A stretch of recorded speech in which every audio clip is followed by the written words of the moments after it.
Bonsoir à tous.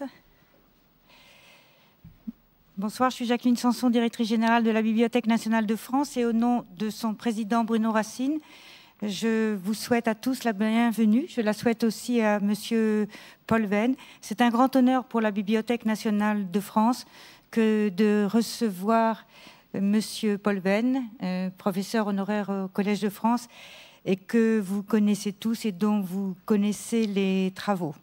Donc là, vous l'avez devant vous et il va très certainement vous passionner tous sur les origines du christianisme dont il va vous parler dans une seconde. Je voudrais aussi remercier la Fondation Del Duca Institut de France, qui est grâce à laquelle nous pouvons organiser ces conférences, dites les conférences Del Duca. Et cette conférence ce soir est la première d'une série de 3, et nous espérons que ce partenariat avec cette fondation pourra poursuivre au fil des années. C'est déjà ce que nous faisons ensemble depuis un certain nombre d'années. Donc, puisque vous êtes tous venus pour écouter Monsieur Paul Venn, je vous laisse. Je voudrais juste dire que ces conférences sur le monde antique sont bien évidemment en rapport avec les collections de la Bibliothèque nationale de France. Et pour ceux qui voudraient consulter ces livres ici, ils les trouveraient dans les départements de la bibliothèque, en particulier dans le département philosophie, histoire, sciences de l'homme, qui conserve une grande quantité des ouvrages de Paul Venn. Merci beaucoup à vous, monsieur, et merci, madame. À vous la parole. Mesdames, Messieurs, c'est un incroyant qui va vous parler, mais un incroyant qui tient le christianisme pour une religion supérieure. Et toutefois, la victoire du christianisme n'est pas due à cette supériorité, elle est due paradoxalement à d'autres éléments. Cette supériorité l'aurait plutôt gêné. La victoire du christianisme, je pense, est due à 2 ou 3 raisons. D'abord, sa supériorité évidente au plan affectif, au plan éthique, au plan pathétique, au plan philosophique, sur le paganisme qui l'a précédé. Il y a plus de chaleur à l'âme avec le christianisme qu'avec les vieux paganismes qui pourtant avaient leur ferveur. Seulement, cette supériorité ne pouvait convenir qu'à une élite. J'entends bien à une élite par la sensibilité religieuse, élite se trouvant dans toutes les classes de la société, chez les pauvres et les esclaves de la légende du christianisme, aussi bien, facteur non moins décisif, que chez les intellectuels païens, du IIIe siècle au moins. Ce qui a fait la victoire du christianisme est la particularité unique, je crois, qu'a cette religion dans le monde. Cette religion est en même temps une église. C'est-à-dire que du moment qu'on croit au Dieu des chrétiens, on n'y croit pas tout seul dans son coin, ipso facto, on appartient à un groupement, et à un groupement autoritaire et hiérarchisé. Je crois, avec le lamaïsme, m'a-t-on dit, que c'est la seule religion au monde qui soit ainsi une église en même temps, qui encadre capable d'encadrer une population. Elle ne l'a encadrée, malgré sa supériorité, qu'au prix de touches de paganisme. Les ex-voto, la croyance à une providence de Dieu, le culte des saints, etc.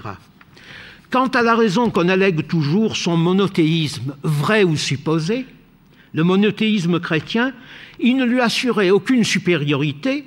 D'abord parce que tous les esprits intelligents à cette époque étaient à leur manière monothéistes et admettaient un Dieu suprême au-dessus de la foule des dieux, un président de la République ou un premier ministre au-dessus d'un ministère divin auprès des élites, ni sur le peuple qui lui préférait évidemment une multiplicité de petits dieux et de saints, et d'ailleurs retrouvera un jour les saints.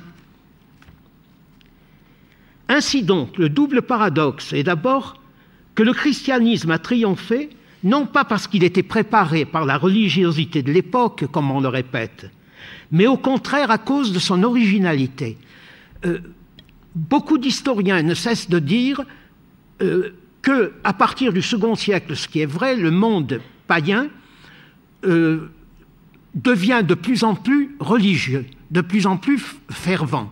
C'est très vrai dans les textes, et ça remonte au livre célèbre et excellent de Gaston Boissier sur la fin du paganisme.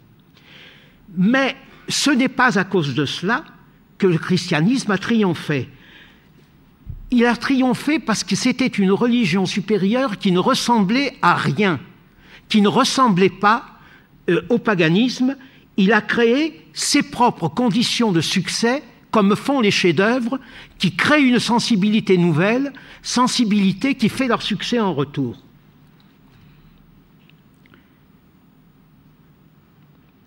Ensuite, le second paradoxe est que cette supériorité était semblable à celle de la grande musique ou du grand art ou de la grande littérature.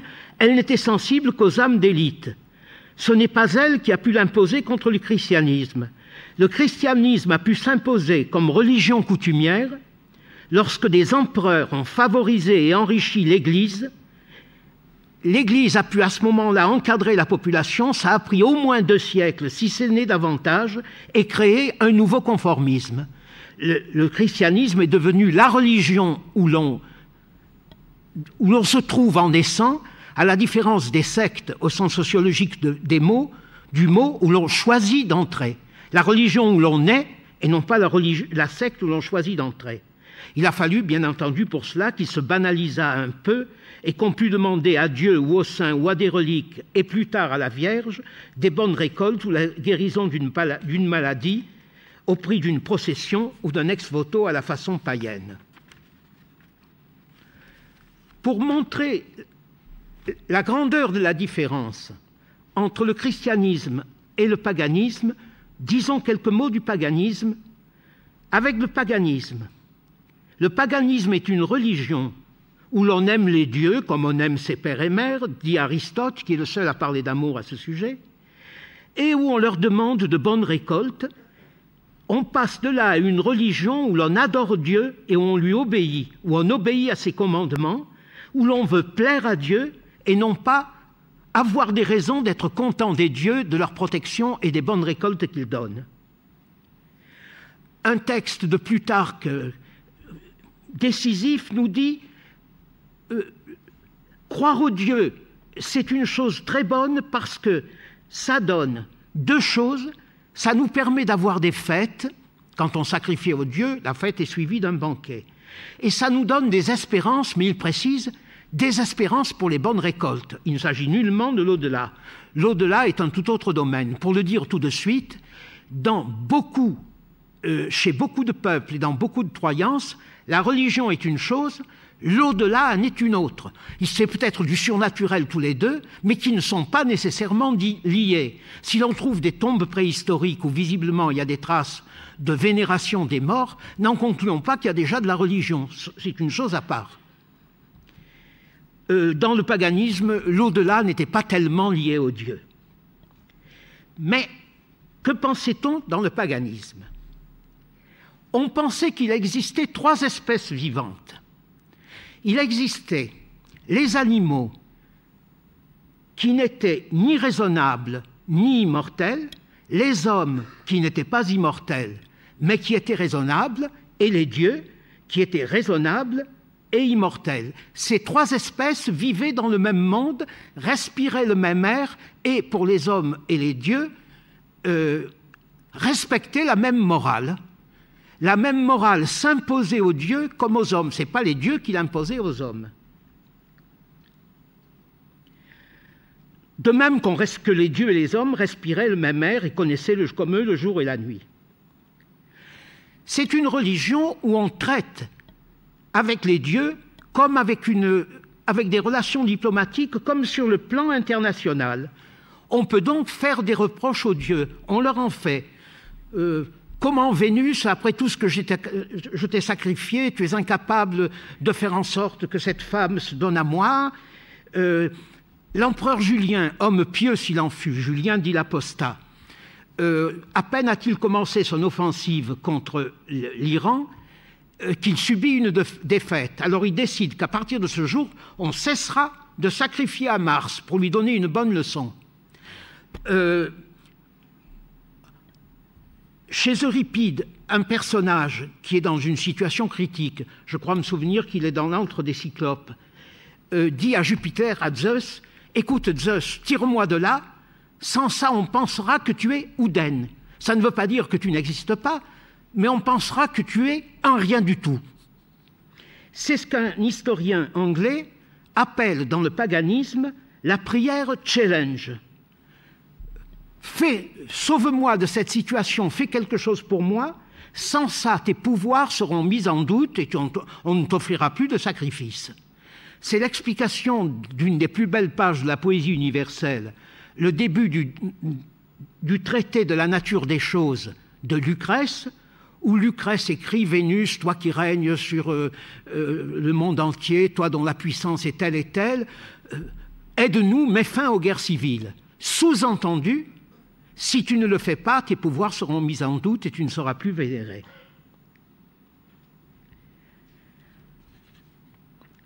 La différence la plus massive est que les rapports avec les dieux ne sont pas passionnels, comme ils le seront entre le Dieu ou la Trinité et les hommes dans le christianisme. Ce sont les relations de deux puissances internationales, inégales, mais internationales et distinctes. Il y en a une preuve éclatante. Vers le début de notre ère, meurt un prince très aimé de Rome, de la plèbe romaine, qui s'appelait Germanicus. Furieux de la mort de cet homme très aimé, la plèbe de Rome est allée lapider les temples des dieux. De même que chez nous, des manifestants vont jeter des bouteilles d'encre ou de je ne sais quoi sur les murs d'une ambassade étrangère qui a commis telle ou telle vilaine chose. On lapide les temples des dieux en signe de réaction internationale.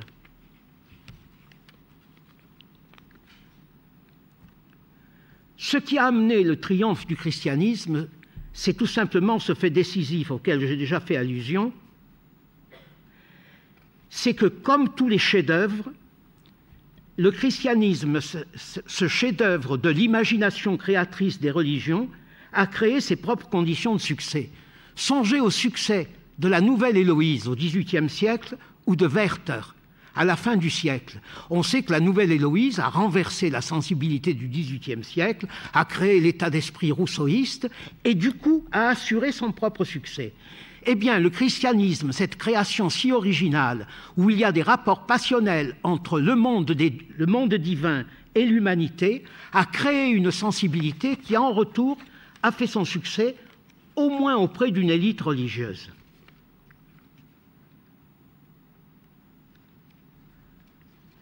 Ce n'était nullement que le IIIe siècle était devenu si religieux que le christianisme était préparé par la diffusion des religions orientales et tout ça, comme on le répète. Un historien doit bien, à un moment, admettre qu'il y a du nouveau en histoire, qu'il y a de l'invention, qu'il y a de la création, qu'il y a de l'innovation, que tout ne se réduit pas à expliquer la nouveauté par le passé ou par l'état de la société ambiante. Il y a des gens qui inventent. Il y en a même sans arrêt, Dieu merci. Ne pas expliquer par le contexte.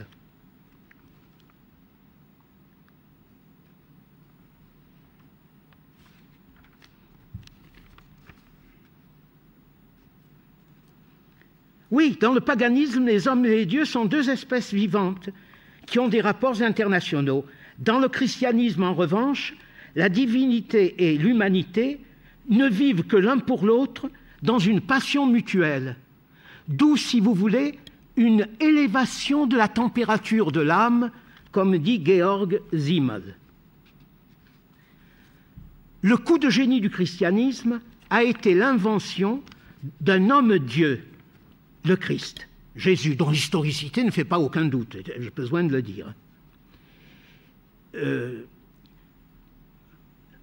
Christ a été un prophète, ça a été un homme comme nous, réel, daté, un gourou, un docteur, mais qui était en même temps une divinité, la vraie, et non pas une figure mythologique à laquelle on ne croyait pas. Le christianisme devient alors un émouvant roman métaphysique d'amour, où la divinité et l'humanité se passionnent l'une pour l'autre. Le nœud de l'intrigue deviendra un jour le sacrifice volontaire de cet être céleste qu'est le Christ pour racheter ceux qui ont cru en lui. Plus tard, on parlera d'un rachat de tous les hommes. Cet être, le Christ, sera sans cesse majoré. Jésus finira par être autant Dieu que Dieu lui-même, mais sans être ce Dieu en personne. Si bien qu'au cours des années 150-250, on numérotera la Trinité, le Dieu unique en 3 personnes divines, où le Christ pourra ainsi trouver une place d'être qui est pleinement Dieu. C'est le début de l'Évangile selon Saint Jean. Au commencement était le Verbe, et le Verbe était un assistant à côté de Dieu, et le Verbe était un Dieu. Un peu comme la sagesse dans le livre de la sagesse.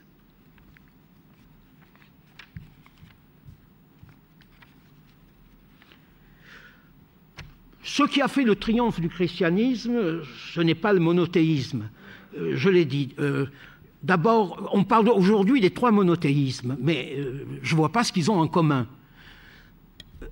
Comme dit Spinoza quelque part, croire à un Dieu unique sans avoir de raison métaphysique pour cela, ce n'est en fait que de la superstition. C'est aussi superstitieux que le monothéisme, que le polythéisme.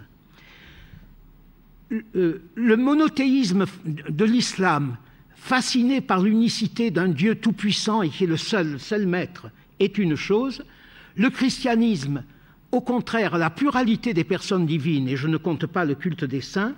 Le judaïsme, c'est autre chose, il serait trop long d'en parler, mais ça a été d'abord non pas un culte d'un Dieu unique, mais un monolatrisme. On ne doit adorer que le Dieu d'Israël, mais les autres dieux existent. Dès le début de la Genèse, Yahvé dit si l'homme mange de l'arbre du bien et du mal, que deviendrons-nous, nous autres les dieux? Plus tard, c'est devenu une sorte de monothéisme par solipsisme. On ne s'occupe pas des autres dieux. Ce sont donc 3 choses totalement différentes: la monolatrie ou le monothéisme par solipsisme juif, la fascination pour le maître unique dans le paganisme et le prétendu monothéisme chrétien, qui est en fait un point d'honneur de théologiens métaphysiciens. Et je ne parle pas de ce que sera le culte des saints.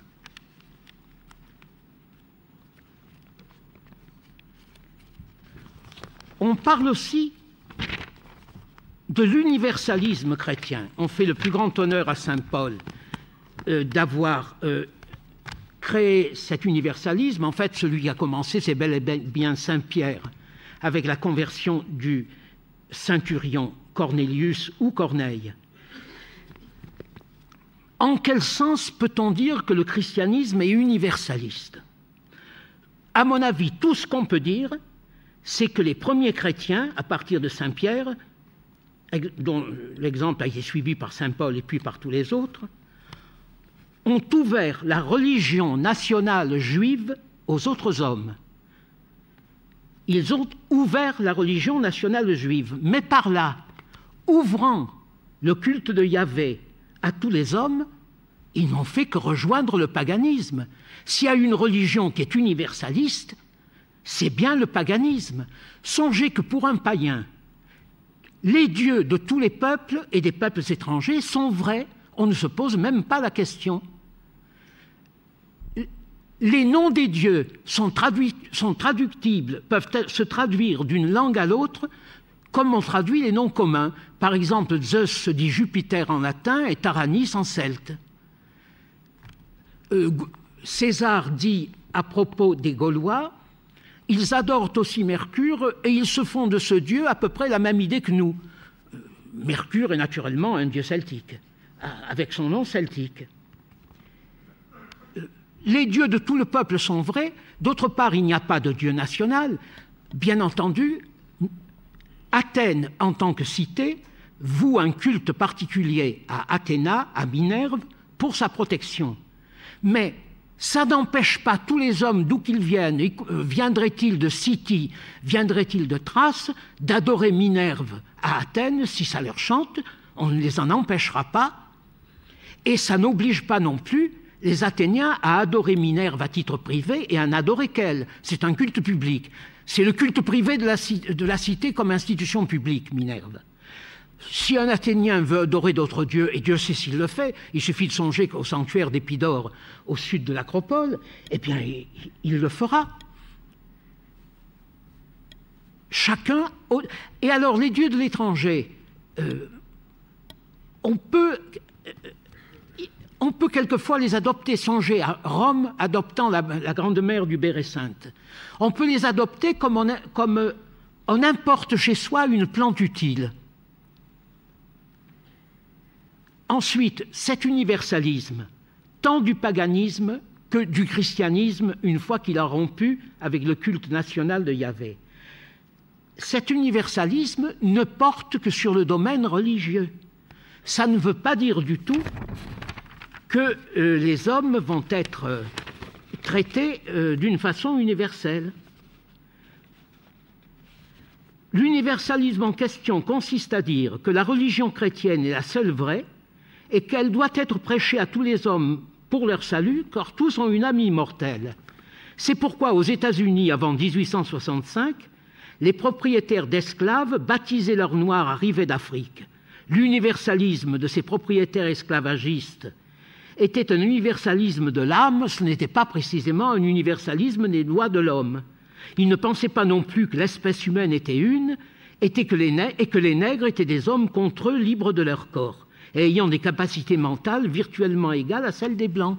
Ça ne portait que sur la religion. Il y a un passage de Lactance qui est extraordinaire à ce sujet. Lactance écrit les païens ont des esclaves. C'est infâme d'avoir des esclaves parce que c'est contraire à l'unité de tous les hommes devant Dieu. Oui, vous me répondrez, continue-t-il, que nous aussi, chrétiens, avons des esclaves. Ah oui, mais nous les considérons comme nos frères. Bien, ils les considèrent comme frères en Christ, pour reprendre l'expression de saint Paul, mais ces esclaves n'en restent pas moins esclaves.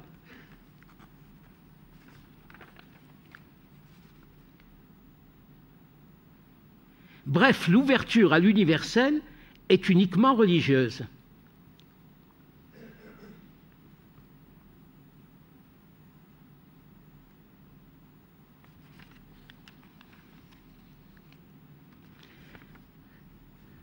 La différence entre les deux universalismes, celui des païens et celui des chrétiens, réside quand même à une chose, c'est que l'universalisme religieux païen admet tous les autres dieux, tandis que l'universalisme religieux chrétien est impérialiste.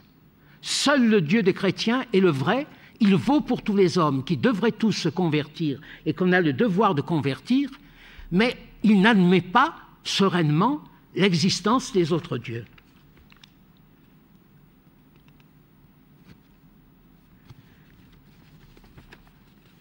Reste à savoir d'où vient quand même cette ouverture, le phénomène saisissant, c'est quand même l'ouverture du culte national du judaïsme à tous les hommes à partir de Saint Pierre et du centurion Corneille.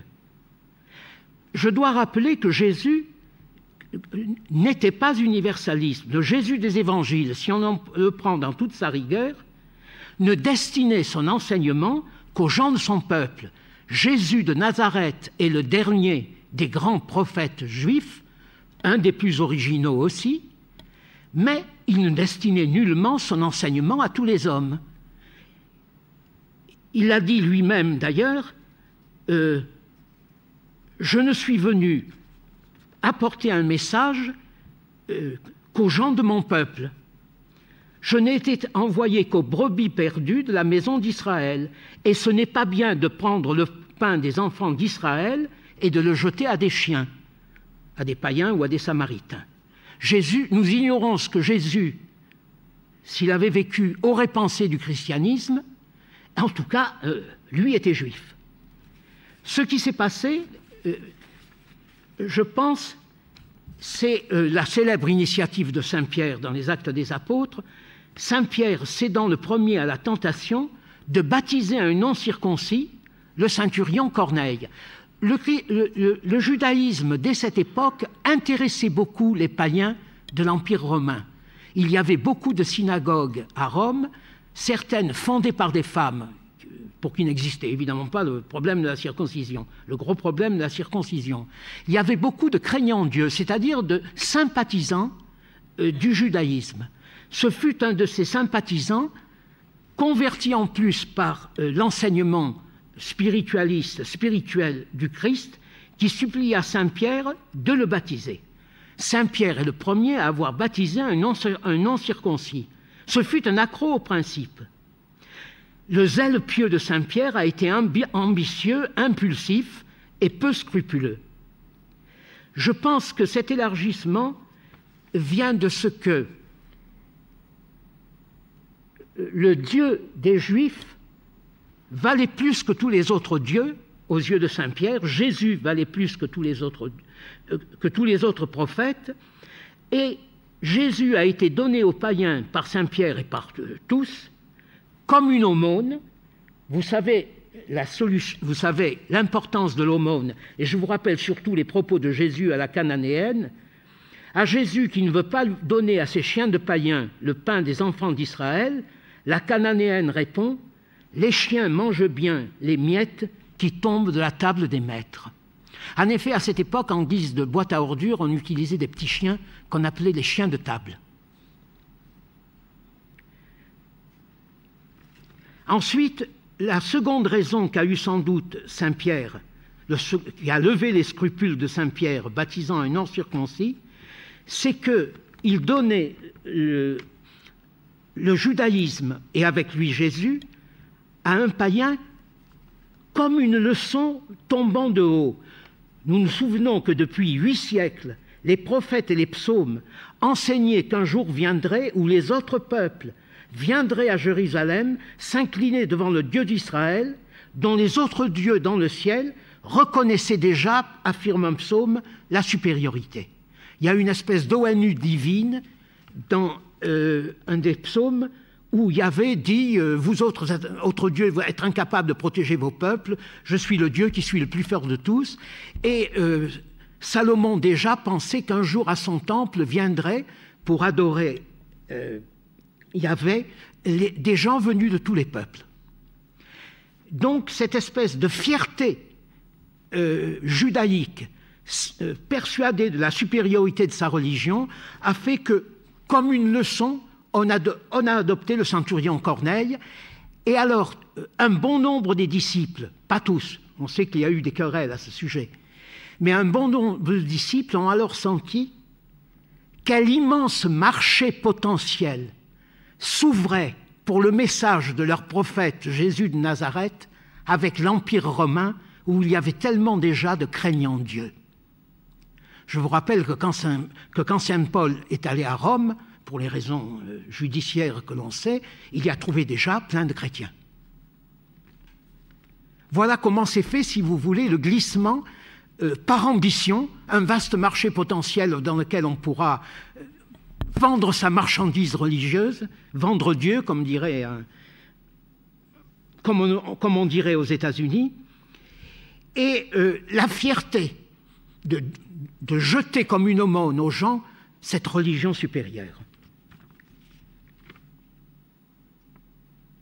L'immense marché potentiel qu'était l'Empire païen.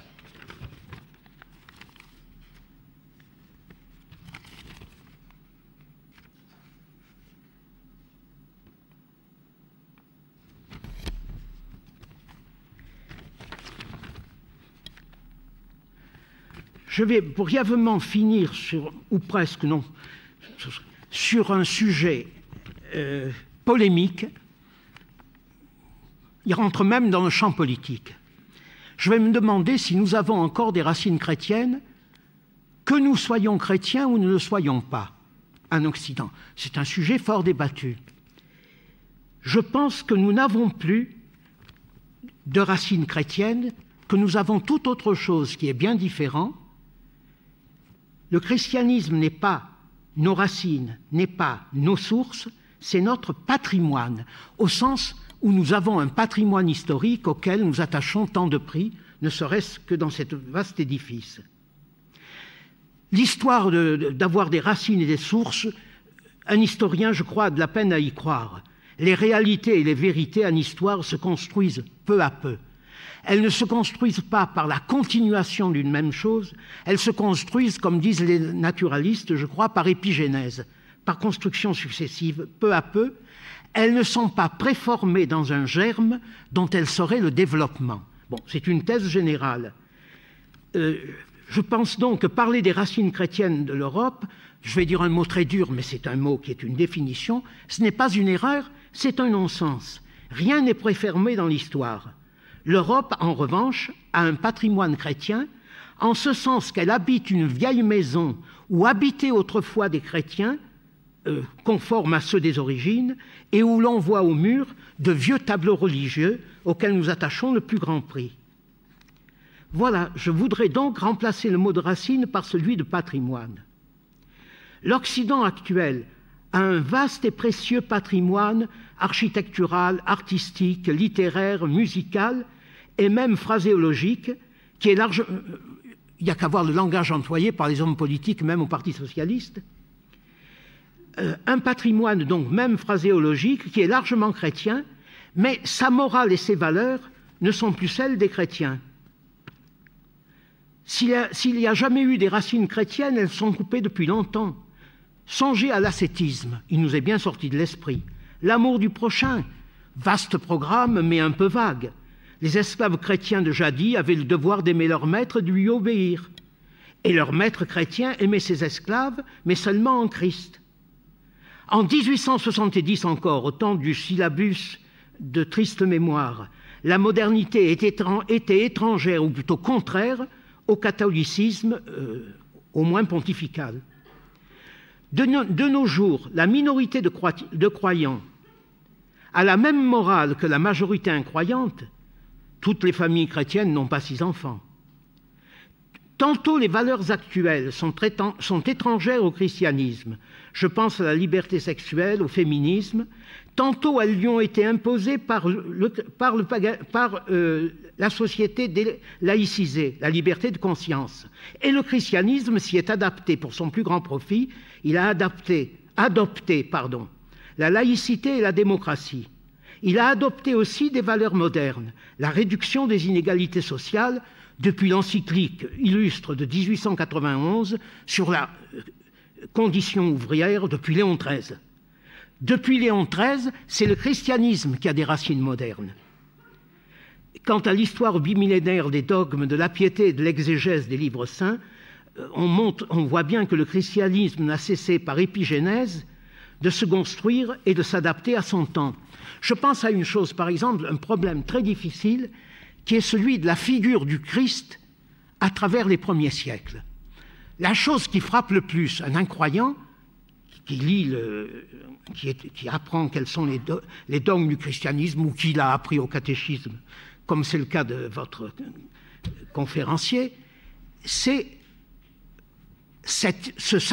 la rédemption, le sacrifice d'un Dieu se faisant homme et se faisant immoler dans un supplice pour sauver l'humanité.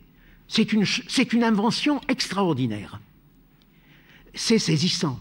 Eh bien, on considère que ce dogme ne s'est dégagé que peu à peu, à partir des années 200, et c'est pas à cela qu'on a attaché d'abord une importance majeure. Ce qui frappait surtout dans la figure du Christ, ce n'était pas la croix. Je vous rappelle que la représentation de la crucifixion apparaît pour la première fois à partir de 400 de notre ère. On ne la trouve pas dans les catacombes. On trouve la représentation de la croix. Ça, c'est autre chose. Mais pas la crucifixion. Le Jésus des premiers siècles n'est pas le crucifié rédempteur. Le Jésus des premiers siècles, c'est le ressuscité. Et l'homme qui, exalté en triomphe sur la croix, a par là même marqué la fin du règne des dieux païens. Les dieux païens ont leur règne brisé, leur puissance est anéantie. Elle l'est au moins virtuellement. Il restera à parachever l'œuvre Et ce sera la tâche de Constantin dont nous allons dire quelques mots. Mais le Christ des premiers siècles, tel qu'on le voit sur les sarcophages, c'est essentiellement le bon pasteur qui sauve, comme pasteur qui sauve la brebis égarée, et c'est le docteur qui transmet les livres de la loi à Saint Pierre et à Saint Paul. C'est la figure d'un gourou, d'un docteur et d'un prophète sauveur, d'un bon pasteur. Ce n'est pas le Rédempteur, pas encore. On ne commencera à spéculer, si ma mémoire est bonne, sur la rédemption, qui a posé de gros problèmes de définition, qu'à partir du siècle des pères cappadociens, grands théologiens s'il en fut.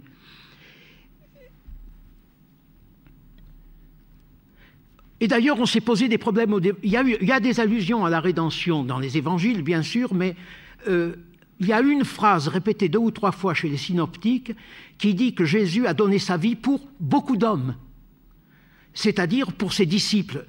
Quand il reviendra juger les vivants et les morts, ceux qui ont cru en lui seront à ses côtés. Il n'est pas venu changer le sort de l'humanité et briser la puissance du diable.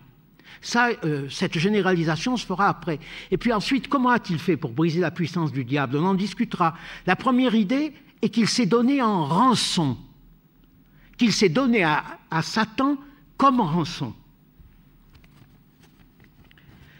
Voilà donc ce qu'était le christianisme, avec son éminente supériorité religieuse, cette imagination pathétique extraordinaire, cette puissance, j'emploie un mot très déplaisant et j'en demande pardon auprès des croyants d'entre vous qui ont déjà bien souffert. Un gourou comme on n'en avait jamais imaginé, un pasteur, un sauveur, un docteur qui enseigne ce qu'il faut croire, bon, c'était une figure immense. Mais cette figure immense ne pouvait convenir qu'à une élite prise dans toutes les classes de la société, une élite ayant une vive sensibilité religieuse. Ce que la masse des gens voulait, c'était un Dieu pour lequel on éprouve un sentiment d'affection. On aime bien, les païens aimaient bien leur petit Dieu. Ils les couronnaient, ils leur offraient, ils leur mettaient des couronnes sur la tête. C'est avec la piété, dans une ode d'Horace qui est absolument admirable, qui montre la piété d'une bonne dame, païenne évidemment, d'une petite esclave, une intendante de domaine. On la montre, il soigne ses petits dieux, qui les aime. Ce sont des petits personnages qu'on aime comme on aime père et mère, et ce sont en même temps des amulettes protectrices. Voilà ce que c'était, ça n'allait pas plus loin. Concevoir des sentiments plus forts ne pouvait se trouver que chez des âmes d'élite, de même pour me répéter que la grande musique et la grande littérature ne sont accessibles qu'à des gens qui, pris dans toutes les classes de la société, qui ont ce talent-là. Mais, on s'en souvient, le christianisme, religion, était aussi une église. Or, il s'est passé un événement extraordinaire. Il s'est passé en octobre 312 de notre ère, un empereur païen, Constantin, qui une année avant encore allait adorer Apollon, s'est converti au christianisme, à titre privé. Je dis bien à titre privé. Il n'a pas prétendu que son empire serait chrétien, il ne l'a pas du tout fait, il n'a pas prétendu que tout le monde devait se convertir, 95% de la population était païenne et tenait les chrétiens pour des anormaux. Mais il s'est converti à titre privé parce que tout empereur romain avait le droit à d'impériaux caprices, de même qu'un roi de France avait le droit d'avoir des maîtresses. Néron a fait tout ce qu'on sait, tel empereur du IIIe siècle a apporté son dieu d'Orient et en a imposé à titre privé le culte. Hadrien a fait adorer son esclave Antinoos, comme chacun sait. Enfin, tout empereur a droit à ses caprices. Le caprice personnel de Constantin a été, à titre privé, de se faire chrétien. Mais il n'a nullement imposé ça à sa population. C'était d'ailleurs une tâche insensée. Je précise qu'il a fait ça, que Constantin, contrairement à ce qu'on disait encore, il y a encore 10 ou 20 ans, Dieu merci, le regretté Charles Pietri a remis les choses en place. Constantin n'était nullement un nigaud qui a confondu le Christ, le Dieu soleil céleste, Apollon, et tous ces trucs-là. Non, nous avons beaucoup d'œuvres de Constantin. On en a bien 200 pages, des décrits, des décrets, le sermon qu'il faisait, parce qu'il sermonnait ses courtisans dans son palais. Nous avons le texte d'un de ses sermons. C'était un homme qui était réellement, profondément chrétien. La seule fois où il parle du soleil, c'est pour dire que le soleil a été créé par Dieu. Il n'a pas mélangé Apollon et Jésus. Il y a eu... vers 1900, par réaction contre l'histoire confessionnelle, chez les historiens incroyants, une espèce d'anticléricalisme qui voulait absolument que Constantin soit ou un imbécile, qui confondait tout, un pauvre homme qui piétinait, disait mon maître André Pigagnol, ou alors un calculateur qui s'est dit que le bon moyen de tenir son empire, c'était de le christianiser. Alors qu'en réalité, la conversion de Constantin a été un des actes de potentat les plus invraisemblables qu'il soit, c'est choisir la religion à laquelle 95% de sa population, et en particulier les élites, étaient hostiles. Un mot simplement sur cette hostilité générale au christianisme. On peut en chercher les raisons, elles sont nombreuses, on peut les énumérer, mais je crois qu'il y a un mot ici qu'il faut prononcer. C'est le mot d'anormalité. À certaines époques, certaines choses, par exemple récemment chez nous encore l'homosexualité, sont considérées comme anormales. Les raisons peuvent en être multiples, on peut les énumérer, on peut les chercher, on peut les inventer, on peut hésiter sur ce qu'elles sont, on ne voit pas bien clair en soi, mais la notion d'anormal est une notion qui saute aux yeux pour certains, à toute époque. Eh bien à cette époque, ce n'est pas que les chrétiens étaient des athées qui refusaient les dieux païens, oui c'était un argument, c'est pas qu'ils se livraient à des orgies nocturnes et à toutes les calomnies qu'on répondait contre eux, c'est que leur religion était tellement différente qu'il fallait être un anormal pour l'adopter. Seulement il se passait ceci, à partir du IIIe siècle, comme dit un historien anglais, le christianisme est devenu la grande affaire des intellectuels. C'était le grand problème. Où on était, comme chez nous, le marxisme à la libération. Il y a des moments où il y a le grand sujet dans l'air. Eh bien là, c'était le grand problème. Est-ce que ne fallait-il pas avoir pour cette religion un intérêt, parce que quand même, c'est une religion qui est de très haut niveau? Ou est-ce qu'au contraire, c'est quelque chose d'anormal? Les intellectuels sont partagés, certains, et non des moindres, Tertullien, qui fut un grand juriste, Origène, reconnu par les païens comme un des plus grands penseurs, deviennent chrétiens. Cels, au contraire, est très contre. Origène réplique dans un livre admirable d'apologie du christianisme, le contre Cels, qui est un des chefs-d'œuvre de la littérature grecque. Mais enfin, c'est le grand problème. Il n'est pas étonnant donc qu'un empereur, Constantin, se soit converti parce que il est digne d'un empereur d'avoir les plus beaux habits, le plus beau palais, la plus grande armée et la plus grande des religions. C'est la seule religion digne de César. Constantin s'est converti en toute connaissance de cause, ça a été un chrétien sincère. Il s'est bien gardé de convertir sa population. Jusqu'à l'année 396, l'Empire romain est double. C'est un empire païen dont l'empereur est chrétien et où la religion chrétienne jouit des faveurs impériales. Tant et si bien que, vers les années 390 encore, les vestales et les grands prêtres de Rome continuent à recevoir les crédits publics distribués par le Sénat pour sacrifier aux dieux. Et une histoire sinistre arrive vers 390, une malheureuse vestale viole son vœu de chasteté, le maire de Rome, le préfet de la ville, un grand seigneur, veut la faire enterrer vive selon la vieille coutume. Je ne sais pas ce qu'est la naïveté de la malheureuse, ou plutôt nous ne le savons pas, mais enfin vous voyez, le paganisme tenait bon, et la population errait un peu au hasard, elle se christianisait à mesure que le maillage des évêchés se multipliait. En Italie du Nord, le maillage est plus tardif qu'on ne croirait, même en Italie du Nord. Il y avait des régions beaucoup plus avancées, l'Afrique, le centre de la Turquie d'Asie, bien entendu, mais je ne vais pas rentrer dans les détails. En tout cas, voilà la nature double.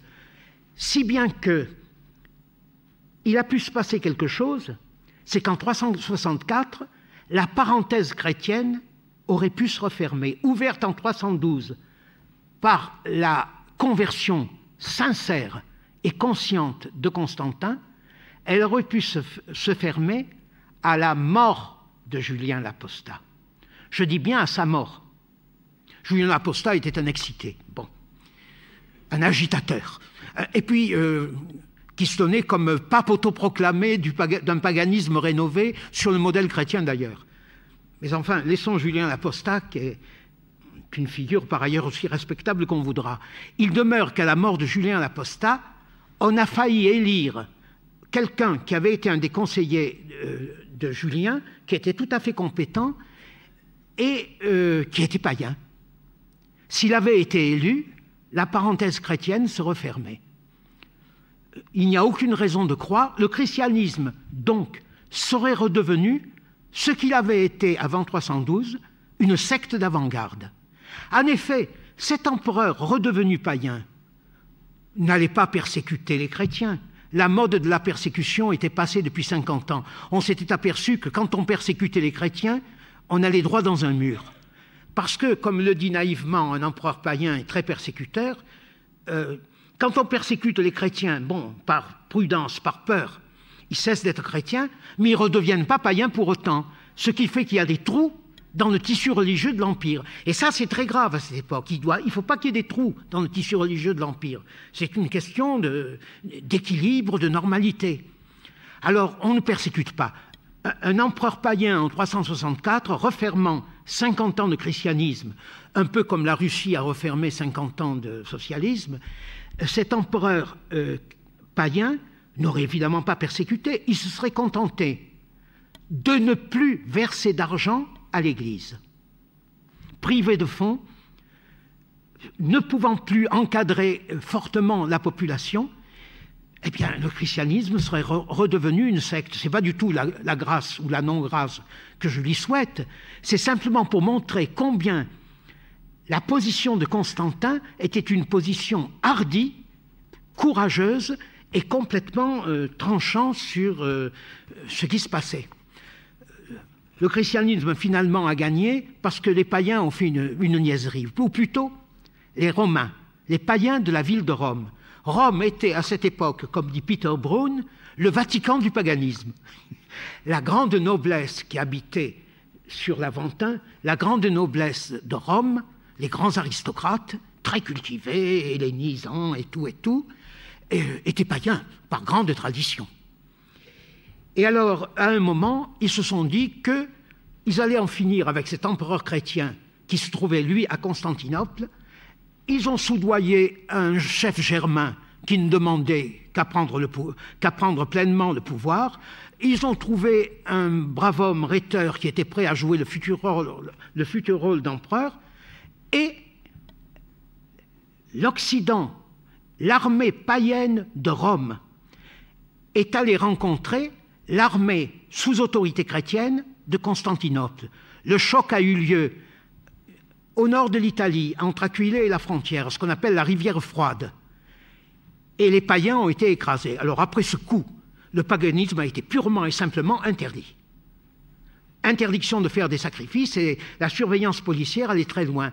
Un païen de cette époque, Libanius, raconte comment jeune, déjà c'était interdit sous Constance II, mais je passe les détails, quand ils allaient visiter un temple qui était fermé par ordre supérieur, un temple païen, ils se gardaient de lever les yeux, parce que lever les yeux vers le ciel ou vers les statues des dieux, c'est les adorer, suspicere en latin, et ils se gardaient de verser des larmes alors que leur cœur était débordé de larmes pour les dieux maintenant interdits, mais ils se savaient suivis, observés. C'était des notables et la police politique surveillait leurs agissements pour voir s'il n'y avait pas retour du paganisme. Les paysans continuaient à se donner de grands banquets où ils sacrifiaient une fois par an un bœuf et mangeaient de la viande, mais ils ne les sacrifiaient plus, ils ne les offraient plus aux dieux. Ça a été donc sur un coup de dé manqué par les païens, par une armée païenne en 394 à la rivière Froide, qu'a été réellement interdit le paganisme, donc 82 ans après la conversion de Constantin. Merci de m'avoir écouté avec tant de patience.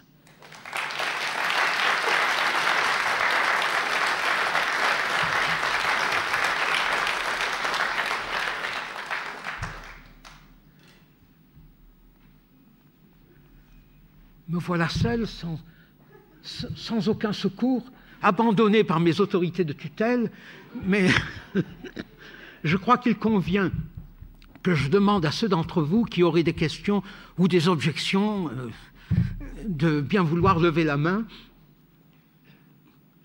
Monsieur ? Excusez-moi, je vous apporte un micro parce que nous enregistrons en fait les communications qui sont faites à la BNF. Merci.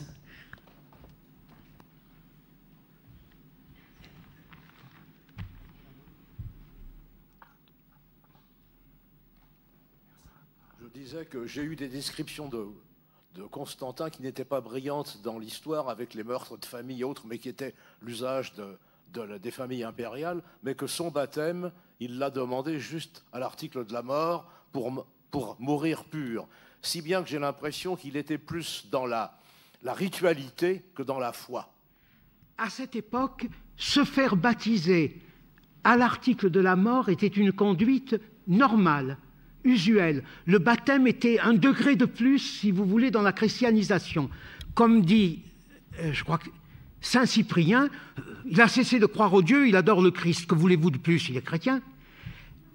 On se faisait baptiser à l'article de la mort parce que la légende voulait que le baptême effaçât tous les péchés. Ensuite, il y avait une autre raison. Quand on est baptisé chrétien, le christianisme à cette époque professe, depuis Tertullien au moins, la doctrine de la non-violence. Qui tirera l'épée périra par l'épée. Or, la charge d'empereur fait qu'on est obligé de tirer l'épée contre les barbares ou contre les bandits. C'est gênant. Et à partir du moment où on est chrétien, qu'on a tiré l'épée, on a péché.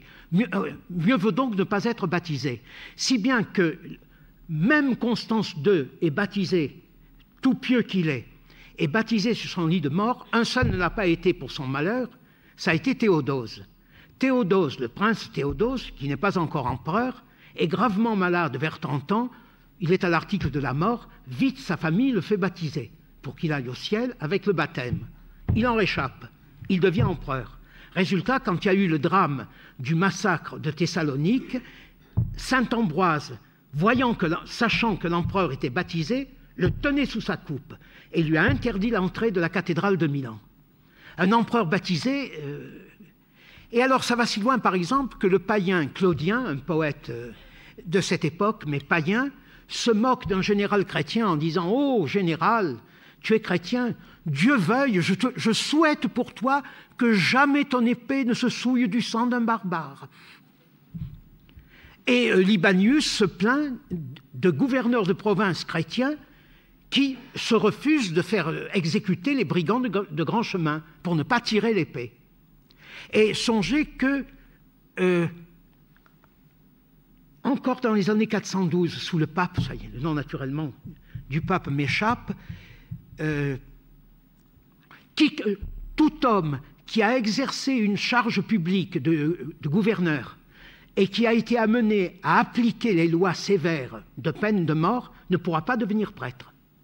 Alors, Constantin, pour d'obscures raisons, a fait tuer son fils très méritant et sa femme sous accusation d'adultère. Il a fait bien d'autres choses, il n'a cessé de tirer l'épée. Dieu merci, il s'est fait baptiser sur son lit de mort, ça a effacé tous les péchés, mais il ne pouvait pas le faire avant. Mais d'autre part, c'est normal à cette époque. C'est à partir de Saint-Augustin que le baptême des nouveau-nés va peu à peu se diffuser. Ce sera le problème augustinien du baptême des nouveau-nés. Cela dit, Constantin n'était pas un saint.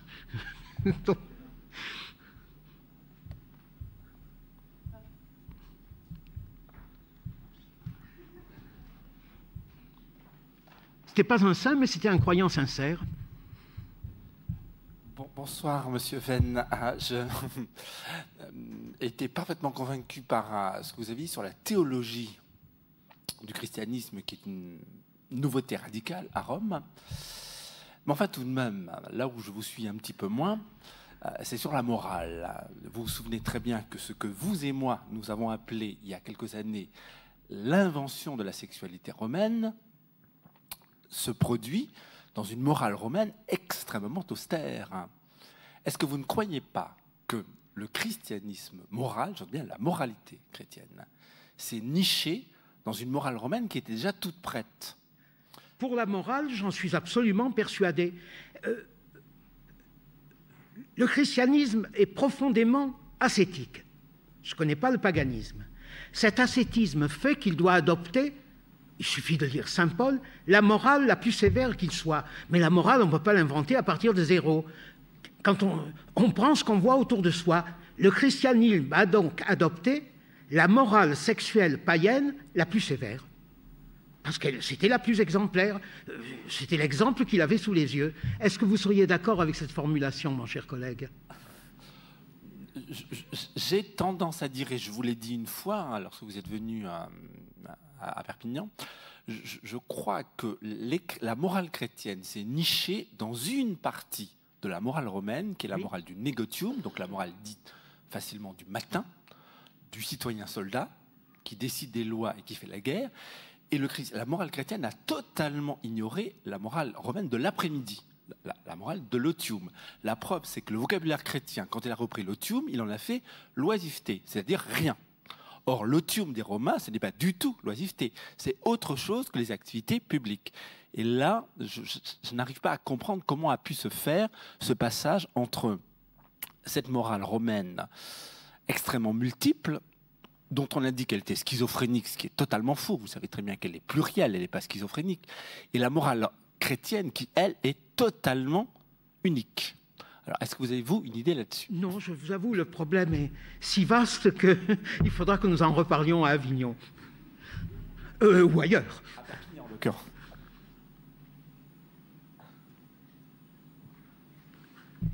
Eh bien, je ne voudrais pas abuser de votre temps, et j'avoue de l'insuffisance névrotique, nerveuse de votre conférencier qui ne veut pas abuser de lui-même, ce qui serait, je ne sais si ce sera une morale du matin ou de l'après-midi.